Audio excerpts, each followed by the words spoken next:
As a Z generation woman growing up in China, I can't live without the internet and feminism. As China has a long history of patriarchy, the emergence of a new generation of feminists is particularly crucial. Nevertheless, the environment of feminism on the internet gradually became negative and everyone avoids the topic. Through data, the age group that discusses feminism most on the internet in China is 20 to 29 years old, and more than half of young people lack positive attitudes. The problem we face now is that many young Chinese have negative emotions about feminism in the online context.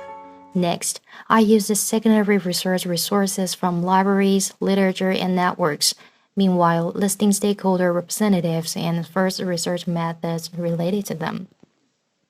What leads to their attitude? Mostly due to the bigoted or extreme feminist public opinion. By analyzing the top comments under feminist content in mainstream social media platforms for the youth, 55% of the comments were negative in sentiment. Let me single out the representative feminist event of the year 2020. Poppy, self-media blogger with 30 million followers. In the case of her birth of her son, taking Poppy husband's surname, netizens debated the right of kid's surname. In comments on this event, we can see that netizens frequently use the terms such as pastoral feminism, woman's fist, and feminazi, all of which are stigmatizing terms of feminism. And then, the searched main graph shows that high percentage terms associated with feminism are negative. Feminist stigmatizing words are springing up and are tightly associated with feminism. The word pastoral feminism comes second in the trend chart, taking up half of all feminist categories, which means that half of all feminist content is linked to pastoral feminism. And what does pastoral feminism mean?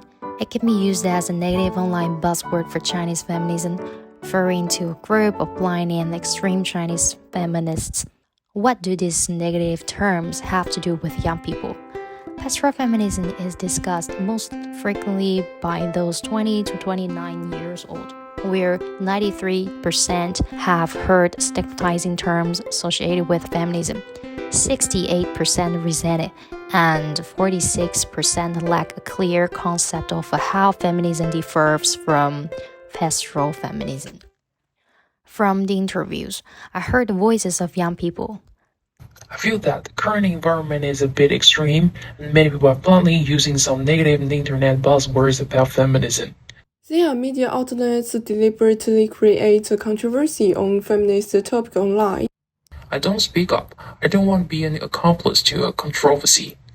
I will be more cautious when I see feminist events again. Is there a deliberate attempt by the media to create contradictions? Yang Li, Chinese comedian, overnight success by ridiculing with men on reality talk show. Media packages her as a feminist fighter, and she has been controversial in recent years. Underneath her events, the media likes to use the words gender antagonism, sexism, controversy to report. I don't know much about her. I just know she's always controversial and makes a lot of noise. She's spewing gender opposed to feminism and reaping the benefits of it. Mimom, self-media writer with 14 million followers, was banned from the entire network. She writes from the perspective of an average girl and attracts young girls to support her. Under her self-statement, she only needs web traffic and is not responsible for her readers. She was officially criticized and banned, but now many other Mimon on the internet are doing just that. Mandy, media operator, runs an 800,000 follower female-oriented online media outlet, has spoken out about pastoral feminism.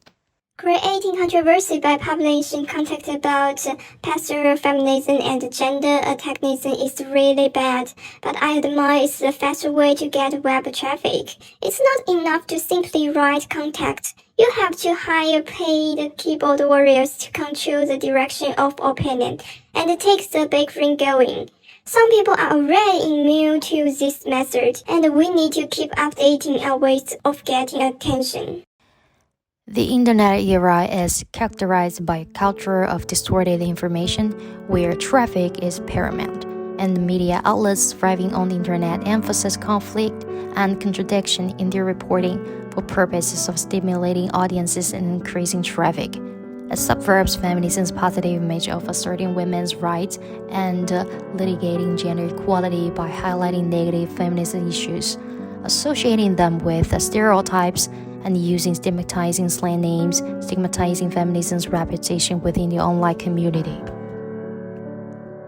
In turn, in this environment over time, the general public develops an equally negative attitude towards feminist concepts and values, becoming less objective and compassionately fatigued, especially for the younger generation, who have grown up with the internet. It is easy to be carried away from the online media and to develop a distorted perception of feminism before they have enough life experience and judgment. Because social media platforms are inherently mixed with varying levels, it is difficult to change the ethos of the platforms when we're engulfed in controversy. Our real enemies are the people who create controversy. Unfortunately, too much negativity makes people apathetic towards the feminist content in real encounters. We must make the public aware of this. There is a group of people who are exploiting this for profit. What I can do? Organize an online campaign. A feminist web traffic maker will be provided, which will extract highly debated or discussed feminist content and summarize some traffic paradigms. Participants can fill in with custom content and combining everything to generate a super controversial post, which participants can post on their social media channels with the hashtag "Everyone is a feminist traffic maker" while exporting the correct idea of feminism. Participation by everyone leads to an identification of feminist controversy and an understanding of real feminist content. Whenever they see similar content, people can stop and consider if the content is designed to create controversy.